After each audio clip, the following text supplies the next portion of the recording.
भगवान को पाने का सबसे सरल मार्ग क्या है?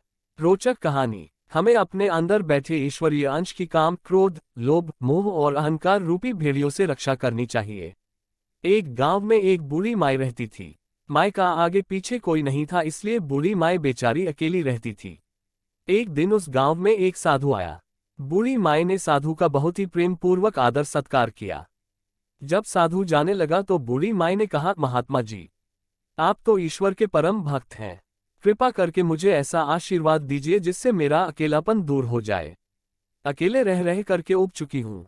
साधु ने मुस्कुराते हुए अपनी झोली में से बाल गोपाल की एक मूर्ति निकाली और बुढ़िया को देते हुए कहा, माँ, ये लो आपका बालक है, इसका अपने बच्चे की तरह प्रेम पूर्वक लालन पालन करती रहना। बुढ़िया माई बड़े लाड़ प्यार से ठाकुर जी का लालन पालन करने लगी। एक दिन गांव के कुछ शरारती बच्चों ने देखा कि माई मूर्ति को अपने बच्चे की तरह लाड़ कर रही है। नटखट बच्चों को माई से हंसी मजाक करने की सूझी। उन्होंने माई से कहा, अरे मैया सुन, आज गांव में जंगल से एक भेड़िया घुस आया है जो छोटे बच्चों को उठाकर ले जाता है और मारकर खा जाता है। तू अपने लाल का ख्याल रखना, कहीं भेड़िया इसे उठाकर ना ले जाए। बुढ़िया माई ने अपने बाल गोपाल को उसी समय कुटिया में विराजमान किया और स्वयं लाठी छड़ी लेकर दरवाजे पर पहरा लगाने के लिए बैठ गई। अपने लाल को भेड़िए से बचाने के लिए बुढ़िया माई भूखी प्यासी दरवाजे पर पहरा देती रही। पहरा देते देते एक दिन बीता, फिर दूसरा, तीसरा, चौथा और पांचवा दिन बीत गया। बुढ़िया माई 5 दिन और 5 रात लगातार बगैर पल के झपकाए भेड़िए से अपने बाल गोपाल की रक्षा के लिए पहरा देती रही। उस भोली भाली मैया का ये भाव देखकर ठाकुर जी का हृदय प्रेम से भर गया। अब ठाकुर जी को मैया के प्रेम का प्रत्यक्ष रूप से आस्वादन करने की इच्छा हुई। भगवान बहुत ही सुंदर रूप धारण कर वस्त्राभूषणों से सुसज्जित होकर माई के पास आए। ठाकुर जी के पांव की आहट पाकर माई अड़ गई कि कहीं दुष्ट भेड़िया तो नहीं आ गया मेरे लाल को उठाने। माई ने लाठी उठाए और भेड़िए को भगाने के लिए उठ खड़ी हुई।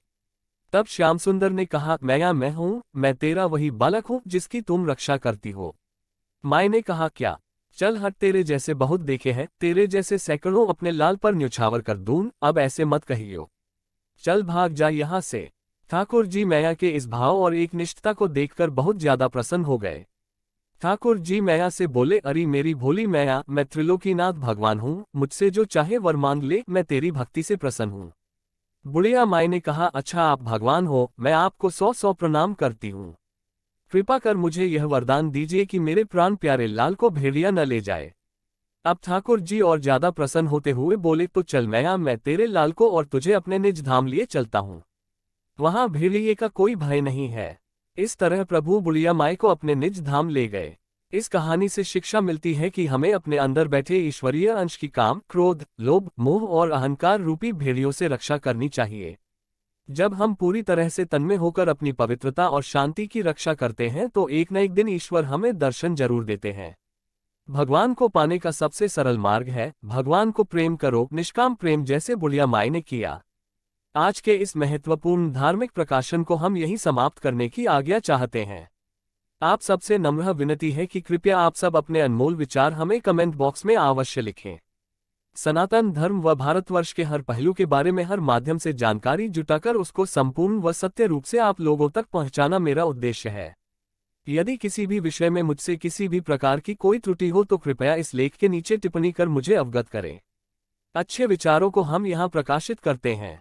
ये चैनल धार्मिक और अन्य महत्वपूर्ण जानकारियों से संबंधित चैनल है। इस चैनल का किसी भी अन्य संस्थान, कोर्स आदि से कोई संबंध नहीं है। हर हर महादेव।